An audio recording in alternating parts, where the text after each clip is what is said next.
Ассаламу алейкум ва рахматуллахи ва баракатуху. Уважаемые братья, сегодняшняя тема, она очень тонкая, потому что касается понятия и специфики судопроизводства в исламе. Я сразу скажу, что согласно исламу, правосудие есть измерение состояния всего общества, то есть государства в целом, да?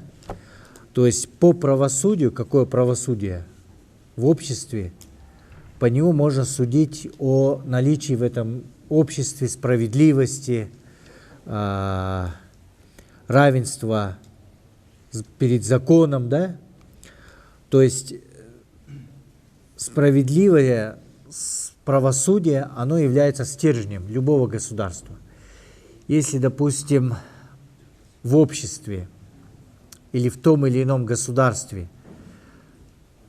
есть законы, которые не равны, не все перед этими законами равны, или есть правосудие, которое продается и покупается, суды, то это общество рано или поздно будет ждать сильные потрясения в виде переворотов, революций, да, и так далее. Потому что система государственной власти в целом, в любом государстве, ее стержнем или градусником, да, является справедливый суд, судебная система. И исходя из этого, в исламе суд сам, да, он принадлежит только Аллаху Субхану ва Тааля. То есть Аллах Субхану ва Тааля сделал для нас судный день. Понятно? После смерти, когда будет киямат, после этого киямат начинается с суда, великого, большого суда. Но в то же самое время Аллах Субхану ва Тааля дал нам законы, правила, да? Даже в том обществе, где нет законов Божьих, все равно есть суд. Люди все равно придумывают даже законы, потому что общество не может жить вне законов, вне судебной системы. Потому что в любом обществе во все времена всегда были те, кто приступал закон или совершал преступления. Убийство, воровство, допустим, да? Даже в Древнем Египте, в Древнем Вавилоне, в Древней Греции, в Древнем мире. Все равно там были законы, свод правил. И была судебная своя система. Но в чем отличие судебной системы или системы правосудия ислама от других судебных систем? Первое, то, что согласно исламу, исламское правосудие выстраивается или исходит из норм шариата, то есть из Корана, Сунны и адиляту, называется это адиляту наклия, то есть то, что было ниспослано от Аллаха Субхану ва Тааля напрямую или через пророка, да, саллаллаху алейхи вассалям. И также адиллятуль аклия, то есть это уже иджма, да, когда все собираются ученые, совпадает одно мнение. Это разум, это суждение по аналогии, да, то есть из двух основных источников. Но основа судебной системы в исламе исходит именно из, будем так называть, из Слова Божьего, да, слов Аллаха Субхану ва Тааля, где в Коране, суратуль Хадид, Аллах Субхану ва Тааля говорит: «Лакад арсальна русуляна бил байинати ва анзальна ма'ахумуль китаба валь мизана лиякуман насу бил кисти». Да? Мы уже отправили наших посланников с ясными знамениями и не спаслали с ними Писание и весы. Не спаслали вместе с посланниками, Аллах Субхану ва Тааля послал Писание, то есть это все, будем так называть, книги, да, и весы, чтобы люди придерживались справедливости. То есть из этого исходит исламская или система правосудия, система судопроизводства в исламе. Она основывается на чем? На Писании. на адилляту наклия. Коран, сунна, да? И адилляту аклия также. Адилляту наклия ва аклия. И также разум человеческий, да? И также вся исламская система наказаний даже, она исходит из кисас, да? Понятие кисас, это, например, наказание за умышленное убийство, которое прописано в Коране, да? Тот, кто убил, то равное наказание, если умышленное убийство. Или, например, худуд, тоже прописано в Коране. Допустим, прелюбодейку и прелюбодея, да, наказывайте чем? Ударами за прелюбодеяние, да, 100 ударов. Прописано. То есть кисас, худуд, и третье идет, называется та'зир. Та'зир, то есть это уже то, что судья сам выносит уже решение, да? Так вот, источником, значит, исламского правосудия, да, судебной системы в исламе являются непосредственно то ниспослание книги, да, Коран, сунна, которая пришла от Аллаха Субхану ва Тааля и через пророка. Но здесь другой момент. Другой момент в том, что законы сами, да, они как бы дают понятие судопроизводства на основании этих законов божественных, дают понятие, создают понятие о том, что суд в исламе, он имеет как бы еще значение, как бы духовное значение, да? В том плане, что человек, судья, выносящий решение, он это делает от имени Аллаха Субхану ва Тааля. То есть любой мусульманин, наше отличие, когда мы какое-то дело делаем, мы говорим от имени с именем Бисмилляхи рахман рахим. Правильно? То есть вынесение решения с именем Аллаха. То есть если судебная система выстраивается на основе Корана, хадисов, допустим, сунны, да, то, естественно, она обладает сакральностью. Сакральность – это вот то, что я говорил, святостью, да? В том плане, что если судья в исламском судопроизводстве вынес заведомо ложное решение, либо несправедливое решение умышленно, да, к примеру, то решение судебное несправедливое, это означает удар по авторитету не только судебной системы в исламе, которая строится на Коране и Сунне, но и по авторитету Аллаха Субхану ва Тааля. То есть понимаете, насколько ответственность большая, да, понимание судебной системы в исламе.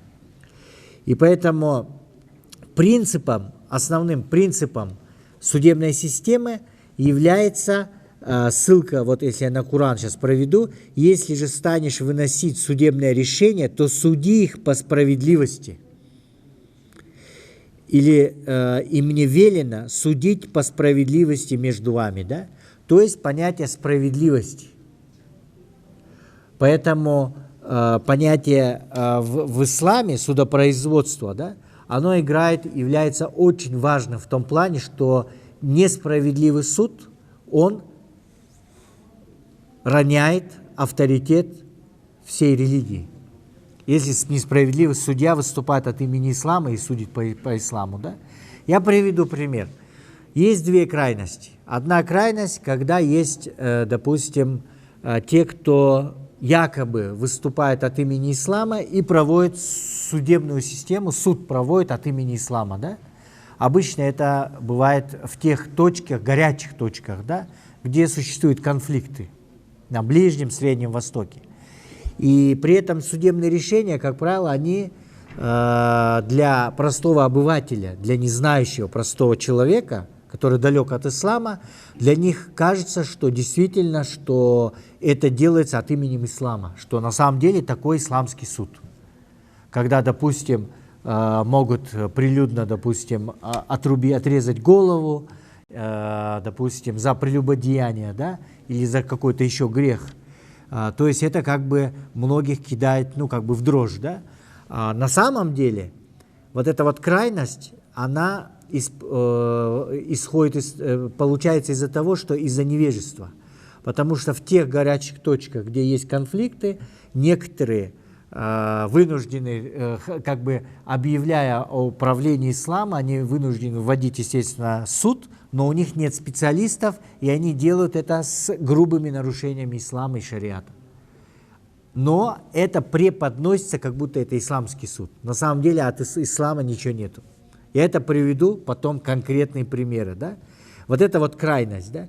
Которая, естественно, бьет по авторитету уже исламского судопроизводства всего.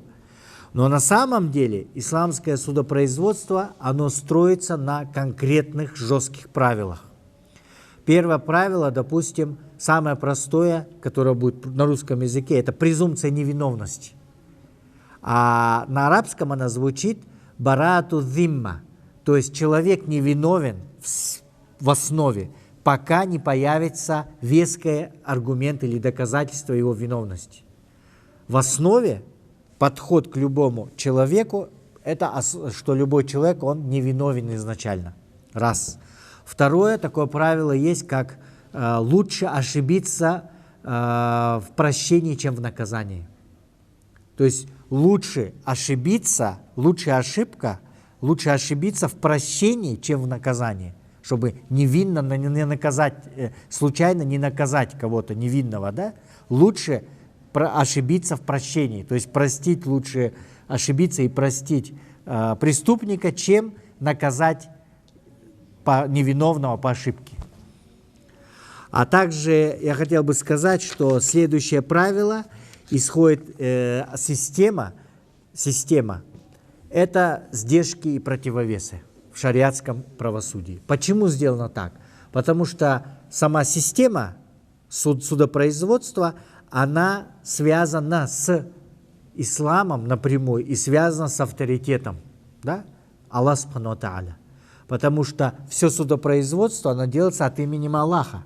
И поэтому очень жесткие требования как к судье, так же к самому системе доказательств, чтобы не дискредитировать систему.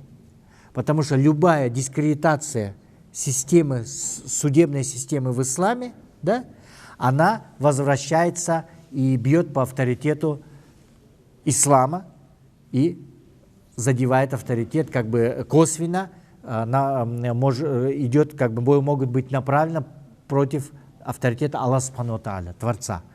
Аллах Субхану ва Тааля создал судный день, но Он нам дал право, временное право вершить суд, основываясь на таких аятах, где сказано, что мы уже отправили к вам наших посланников с ясными знамениями, да? И также не спаслали с ними, с посланниками, есть пророки, есть посланники. Да? Каждый посланник, он пророк, но не каждый пророк посланник. Посланник – это тот, кто приходит с книгой, приходит с шариатом. То есть это мы видим, у иудеев есть Тора, да? То есть там все расписывается, что можно, что нельзя, за какие преступления, наказания и так далее, да? Вот. И также Коран, да? Сегодня, вот в наше время. Я имею в виду в том плане, что каждый посланник, он приходил с посланием и весами судил. Потому что наш пророк Мухаммад, саллаллаху алейхи вассалям, он одновременно был и посланником, и пророком, а также лидером, главой первого, можно сказать, города-государства, да, образовавшегося в Медине. Потому что весь период жизни пророка Мухаммада, саллаллаху алейхи вассалям, разделяется на мекканский и мединский период. Мединский период – это уже образование общины мусульманской уммы. И, естественно, в этот период, если мы посмотрим Коран делится на мекканский и мединский период. Мекканский период, все суры мекканские, они в основном обращаются к человеку задуматься о существовании Аллаха Субхану ва Тааля, что есть судный день, что есть жизнь после смерти и так далее. А вот мединский период или мединские суры – это те суры, в которых есть конкретные юридические правила, запреты, разрешения, а также аяты о наказании. Да? То есть там есть аяты, которые относятся к категории кисас и худуд. Кисас, то есть это наказание за умышленное убийство, и худуд, допустим, это, например, прелюбодеяние, да? Вот. Вот в этот период в Мединске была сформирована первая община, город-государство, будем так называть, принята первая конституция Сухуфуль Мадания, да, или Мединские свитки. Первая конституция. И наш пророк, посланник Мухаммад, саллаллаху алейхи вассалям, он также выступал не только как лидер, как глава, да, как пророк, как посланник, но также как судья, который выносил решения, судебные решения. То есть мы видим здесь то, что исламское или судебное право, да, или судебная система в исламе, она закладывается в тот период. Да? Но самое интересное, сдержки, противовесы, которые существуют в системе судопроизводства, они выстроены так, что данная система, она как бы защищена от использования в корыстных целях. Да? Каким образом? Одно из правил или принципов – это независимость судебной системы полностью от власти, от политической власти, от других видов власти. То есть кады куда, верховный судья или судьи, они выбираются независимо, в их работу никто не имеет права вмешиваться. Это полная и финансовая, и законодательная независимость судебной системы. Это государство в государстве. И кто такую систему создал? Это был указ праведного халифа Умара ибн Хаттаба, ради Аллаху анху, который именно внес поправку и сделал эту систему уже официально, сделал ее независимой от самого халифа. То есть от самого себя он сделал ее независимой полностью. Вот этот принцип, он очень важен, это нельзя забывать. И если мы говорим о судопроизводстве, я просто приведу пример. Это человеческий фактор. Потому что выбор судьи, как бы ни были написаны законы они везде, во всех странах очень хорошо записаны. Но не все законы исполняются, и бывают лазейки и так далее. И поэтому в исламской системе судопроизводства большую роль играет человеческий фактор, а именно богобоязненность судьи, его компетентность, качество, очень много требований. Одно из требований, допустим, это его хладнокровие. Он должен быть мудрым, он не должен скоропалительно принимать решения. О нем должны говорить и знать соседи, родственники, общество, да? Он очень должен быть богобоязненный. Я просто приведу пример о самом халифе Умаре ибн Хаттабе, ради Аллаху анху. Пример чистоты, принцип, как пример, да? Когда есть знаменитый пример про свечку, да? О том, что к Умару ибн Хаттабу пришел его друг Абдурахман. И он в это время сидел в канцелярии, что-то писал с документами. Когда он пришел, хотел с ним поговорить, он говорит: садись, пожалуйста. Взял, потушил свечку и зажег другую, поставил. И он не понял и спросил: а зачем ты, говорит, потушил свечу одну и зажег другую? Он говорит: когда ты пришел ко мне, в это время я занимался государственными делами, и свечка была казенная, государственная. Но ты пришел ко мне, и я хочу с тобой, мы будем говорить на другую тему, на личную тему, общаться, разговаривать. И поэтому я потушил государственную свечку и зажег свою личную свечку.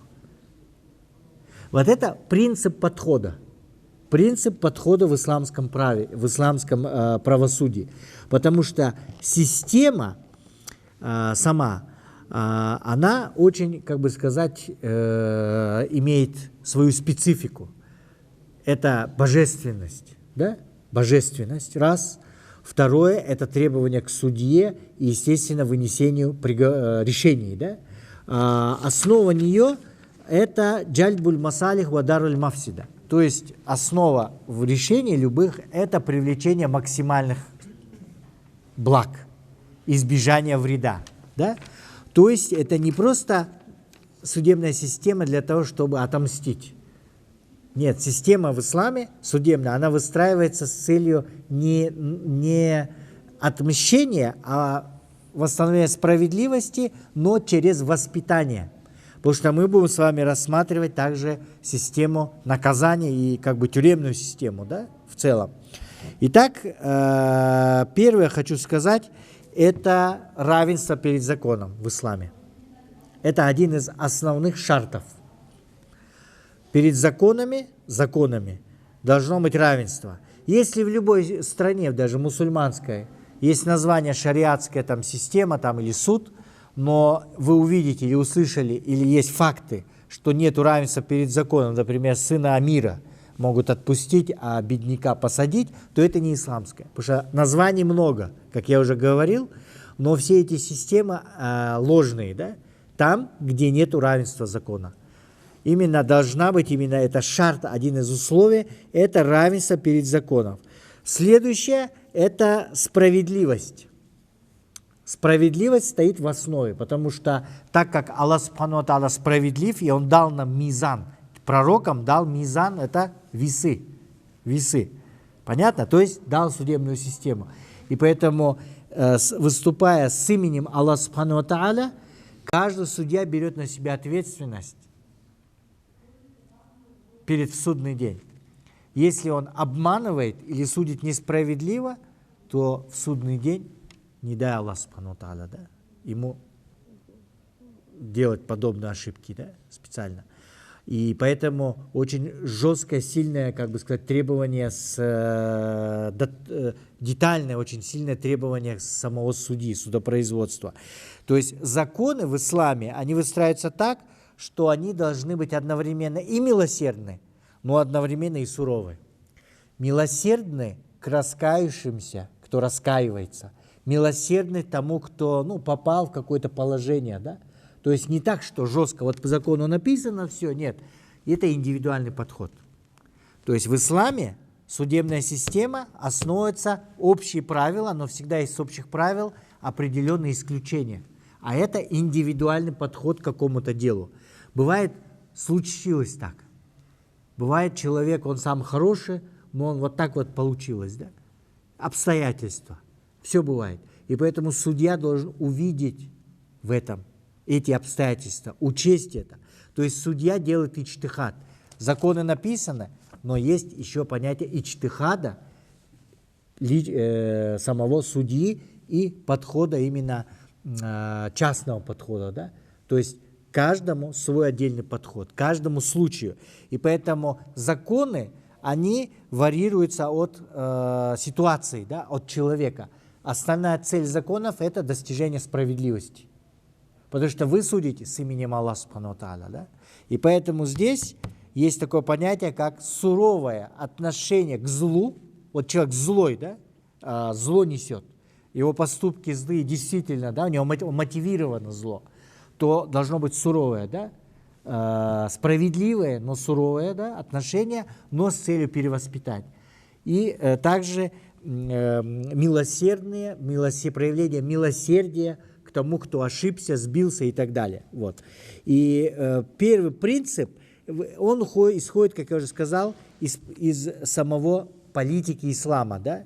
Так называемой политики или цели ислама. Это именно максимальное привлечение благ для общественности, да? То есть во избежание, то есть, рисков. Основная, то есть, цель судебной системы – это обеспечение безопасности для всех. Гарантия безопасности. Вот, например, мы попадаем в какую-то страну, и где есть очень большая коррупция в судах. Бывает так, что человека, допустим, могут осудить за простые какие-то деяния, он не сможет дать судье, да, взятку, и его дают полный срок или еще навешивают какое-то дело. Бывает, например, человек, который, наоборот, появляется потерпевшим, но из него делает виновного. То есть коррумпированность, да, в некоторых странах есть, очень сильная. И здесь среди людей, простых людей, когда они видят и слышат об несправедливости, они боятся системы. То есть они понимают, что ни у кого нет гарантии, что законы не работают, что завтра это может случиться с любым из нас.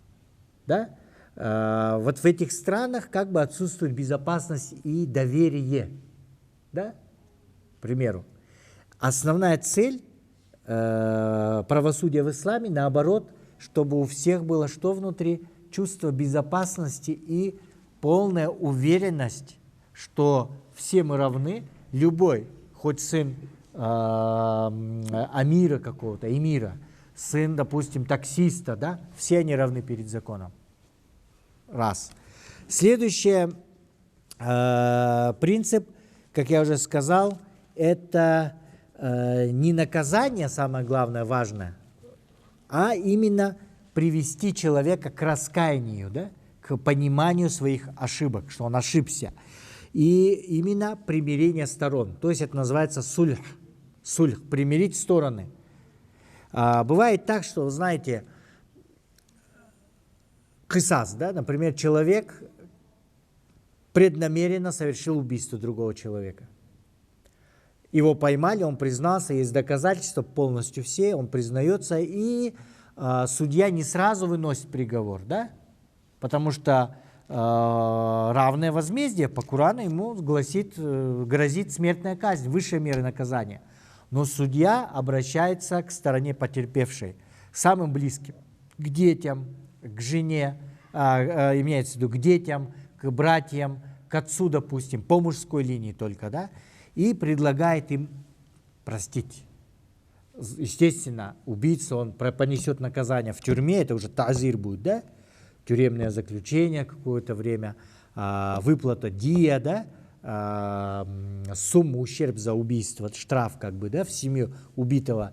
Но решение казнить нельзя, помиловать, запятую или куда точку ставить, это только имеет право не судья, как в некоторых странах, а именно семья потерпевшего. Но для этого судья дает время. То есть поэтому смертная казнь, она не приводится сразу, а дается отсрочка до полугода, до года даже. Вот за это время теперь судья превращается в адвоката, в примирителя. Из обвинителя, из-за судьи он превращается в примирителя, да? То есть так называемого арбитра. То есть судья сам уже обращается к семье потерпевшего и говоря, что если вы простите, то Аллах вас простит. И уговаривает. Да? Если они остаются на том же, проходит время определенное, приводится приговор в исполнение. Но почему полгода, некоторые год ставят? Потому что не сразу, потому что потеря близкого человека и так далее, семья, она возбуждена, да? Переживает сильно, в горе, да? И поэтому как минимум должно пройти длительный период времени, чтобы они, ну, как бы уже начали думать немного, как бы, ну, как готовы были к прощению. Если нет, смертная казнь приводится в исполнение, да? Справедливо ли это? Конечно, казнить нельзя, помиловать, запятую должен ставить близкие родственника, а не автоматом это должно быть, да? То есть либо сын, либо брат, либо отец. Но если кто-то из них, хоть один, скажет, я прощаю, если все против будут, смертная казнь отменяется. Все сделано для того, чтобы защитить, простить, перевоспитать. Смысл. Но должна быть гарантия наказания, неотвратимости наказания. И она есть в Коране, да? И она есть в самом судопроизводстве. Следующий, допустим, принцип это системы, это прозрачность и контроль. Да?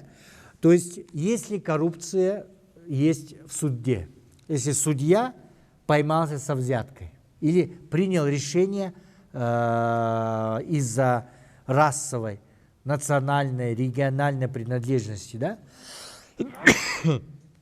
То есть, или использование телефонного права, допустим, да? То есть, вынес какое-то решение несправедливо. Что ему за это будет? Согласно праву исламскому. Судья, выступающий от имени Аллаха Субхану ва Тааля, да? Который вынес заведомо, умышленное, да?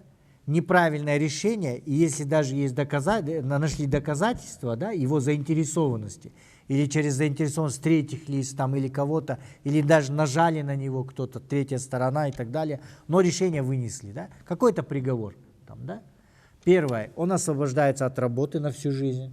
Второе, у него конфисковывается имущество.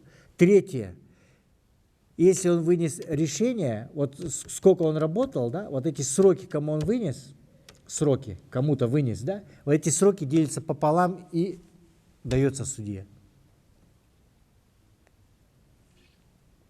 Потому что, первое, он кого-то несправедливо поломал жизнь кому-то, и поэтому он должен разделить с ним срок. Второе, он что сделал? Покусился на авторитет Аллаха Субхану ва Тааля. Попытка дискредитации судебной системы ислама. И этот человек, даже отсидев, он никогда не будет, поверьте, занимать какую-то государственную должность. Никогда.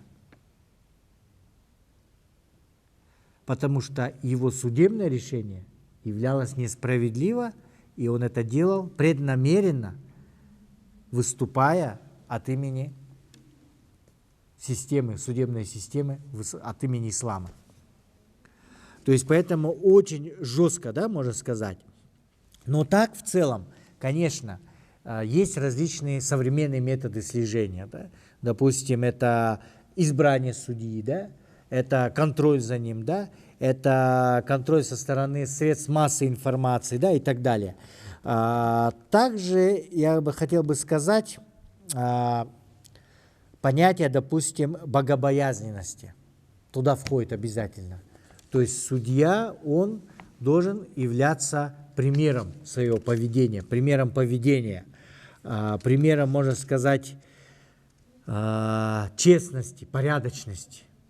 Потому что это очень-очень большая ответственность, да? Хочу сказать, вот первые самые судьи, как я уже сказал, что Омар ибн Хаттаб, это второй халиф, то есть он сделал суд независимым полностью, да, официально. То есть главные судьи вообще в исламе, конечно, мы не будем мифологизировать историю. В истории, вы знаете, поэтому они называются 4 праведных халифа, праведные, да? То есть короткий всего лишь промежуток времени, он является золотым веком, да? Во времена 4 праведных халифов. Потому что потом пошел уже аммиядский, потом аббасидские халифаты, да, и так далее. Но проблема в чем? Система, она выстраивалась, судебная система. Но, конечно, человеческий фактор играл определенную роль. Были моменты, да, вмешательств, как бы сказать, человеческий фактор, коррупции, допустим, да, отсталости, неправильных решений и так далее, да. Но все равно сама система, которая заложена, ее основы, она именно строится на так называемых сдержках и противовесах, как я уже сказал. Это ее независимость, прозрачность, контроль, да, и жесткость, да, контроля за судебной системой в исламе. Потому что здесь авторитет самого ислама. Понимаете суть? То есть в этом примерно. И, конечно, в истории разные бывали моменты. Разные моменты бывали.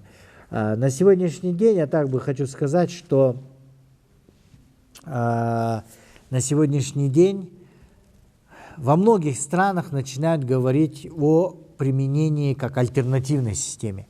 Я очень удивился лично.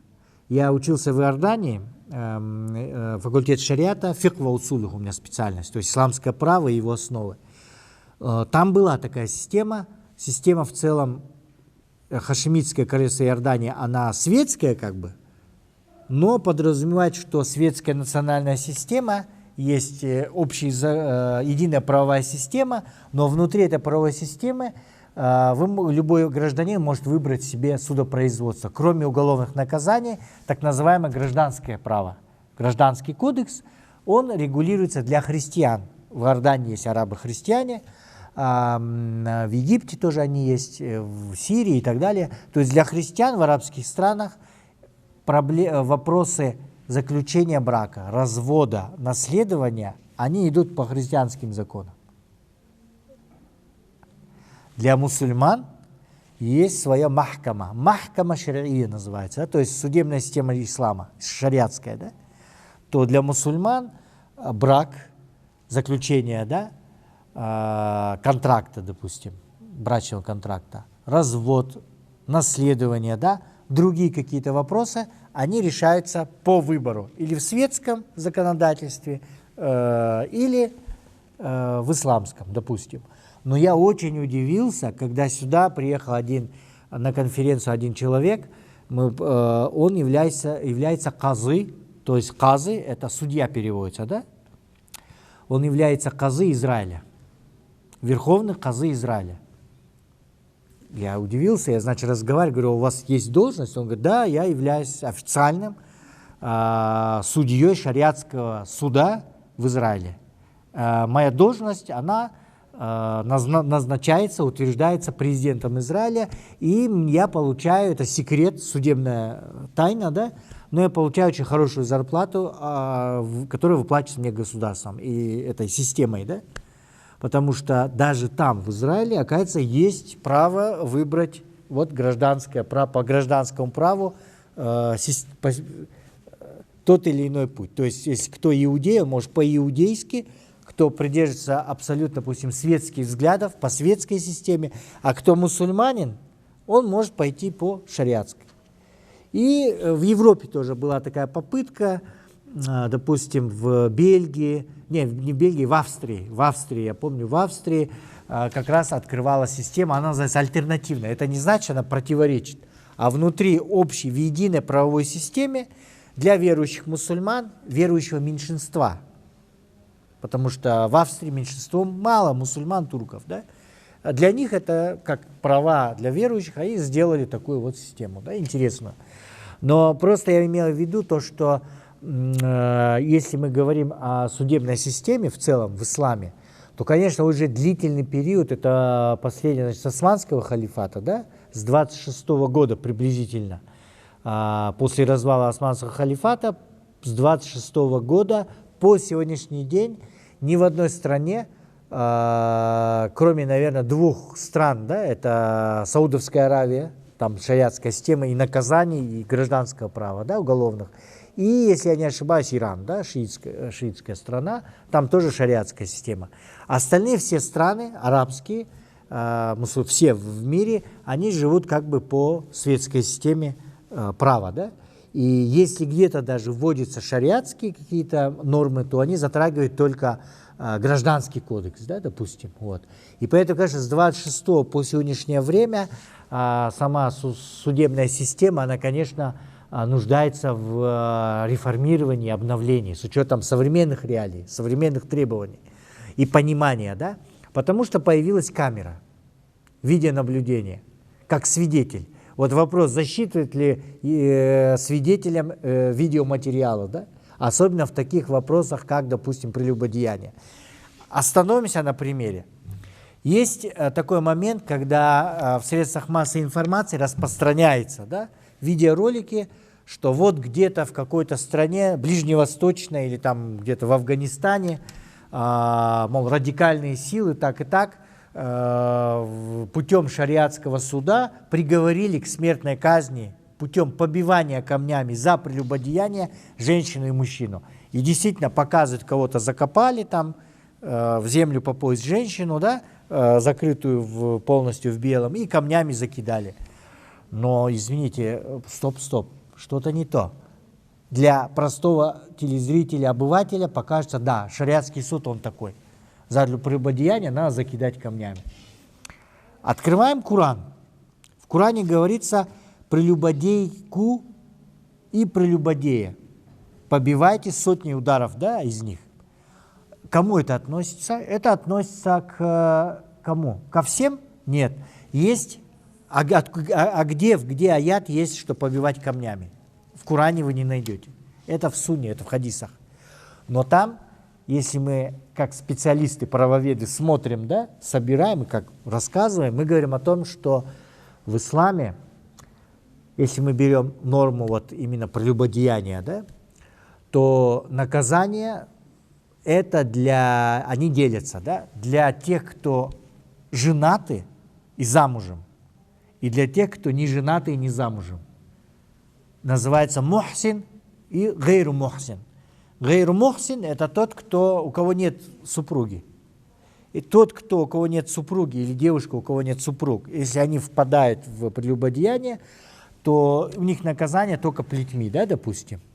А для тех, кто замужем и женатый, то есть идет на измену, да, изменяет своей супруге или супругу, разницы нет. Некоторые говорят, женщина, да, но мужчина, он же просто налево сходил, как бы. Понимаете? Нет, в шариате равное. Мужчина изменил или женщина, разницы нет.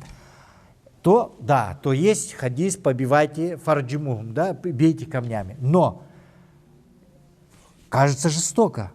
Но если мы копнем и начинаем изучать систему шариата, я вам скажу, что вот эти нормы, они существуют просто для устрашения, чтобы показать уровень греха, а не наказания. Потому что эти наказания невозможно привести в исполнение.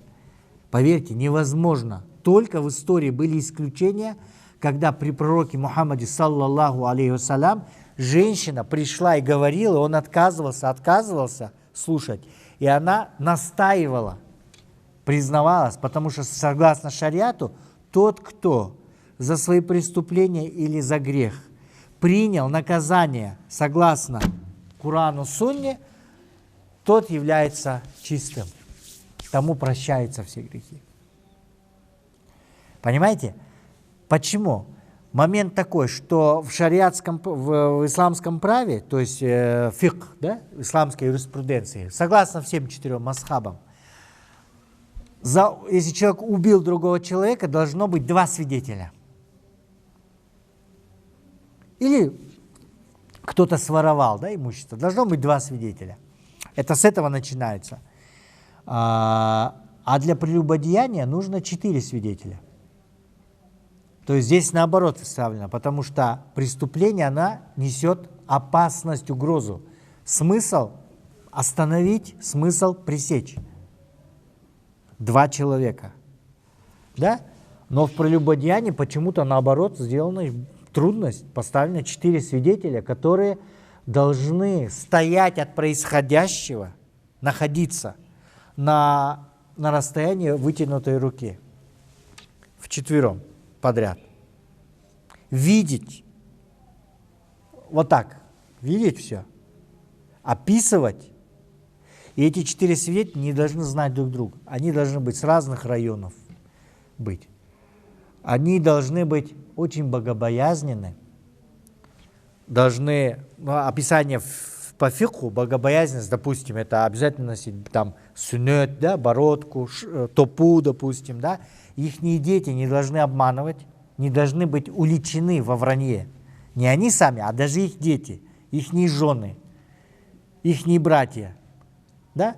Если, допустим, 4 свидетеля, они придут и говорят, и один откажется от дачи показаний, или у одного из 4 не будет соответствовать расходиться показания с 3, то все 4, все 3, кроме этого, да, которые отказываются и кто расходится, да, они обвиняются в лжесвидетельствовании.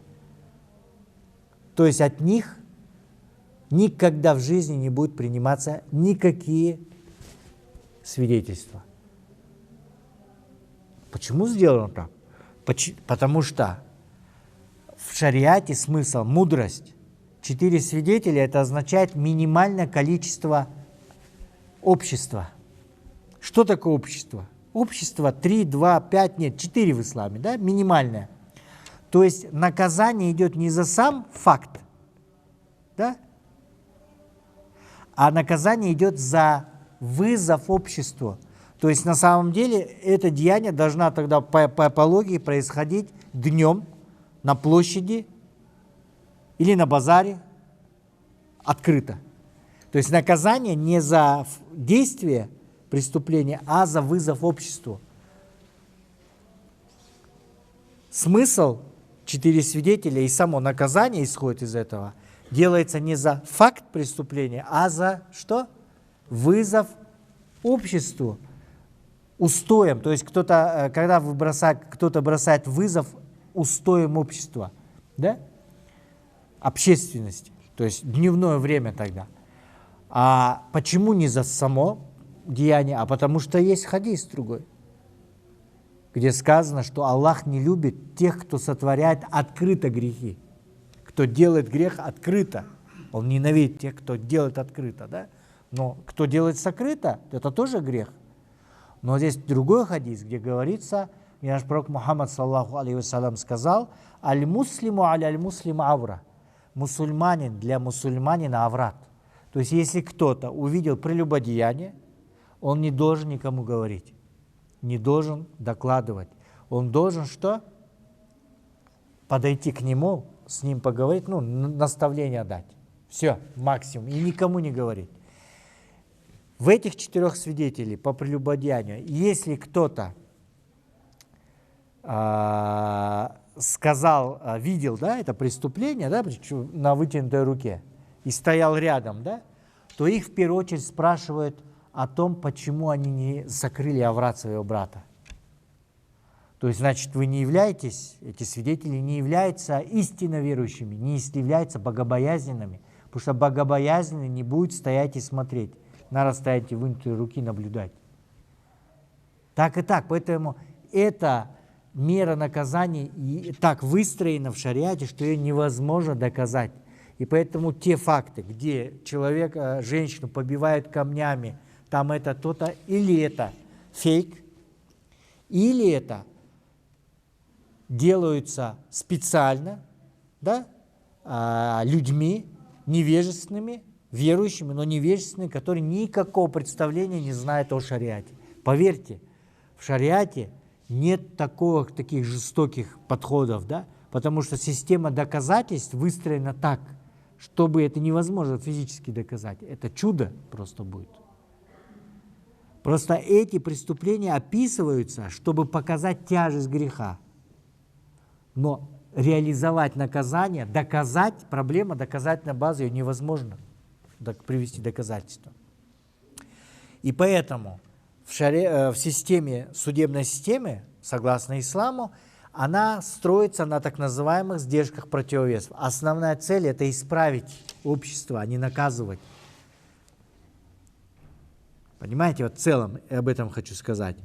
Я хочу привести такой момент, теперь перейдя, допустим, к непосредственно наказанию. Да? То есть кисас, то, что я сказал, это наказание, уже определенно аятами Корана, кисас, да, за преднамеренное убийство.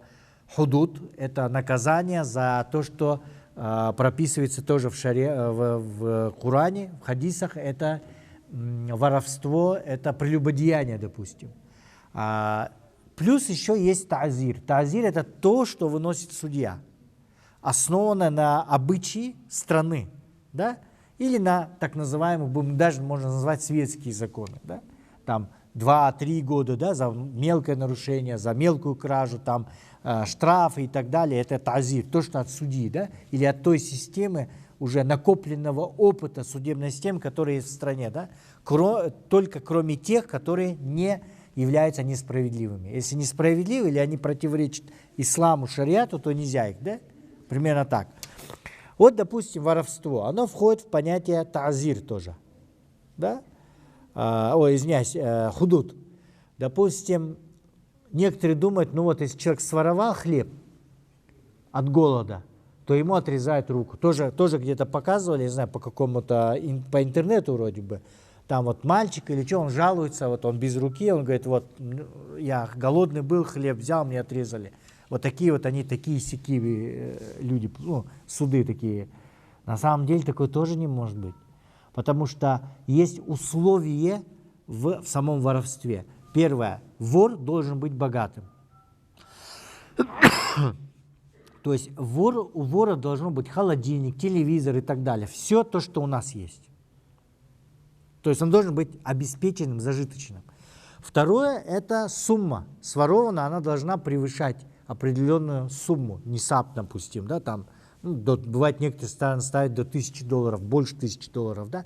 То есть ценность должна быть, да, сворованного. Третье, это должно быть место. То То есть он должен, само это ворованное должно быть спрятано в сейфе, закрыто быть. И он должен пробраться домой, взять ворованное, и в доме, если его поймали, или на выходе тоже не считается. Он должен унести, перепрятать к себе, или донести до своего, да, чтобы явно был умысел. Вот только после этого выносится решение, смотрится причина, мотивация. Бывает, помимо того, что заставили, или болезни и так далее, человек своровал, все, пошел на воровство. Отсечение, да, есть правой кисти, не руки, а кисти. Но смысл этот сделан в борьбе с коррумпированными. Если посмотреть сегодня, это для коррупционеров хорошая статья. Конечно, ее применять в наших условиях очень трудно, и, конечно, это варварство, нельзя, думаю, потому что у нас полстраны будет без рук тогда. Да, если не больше.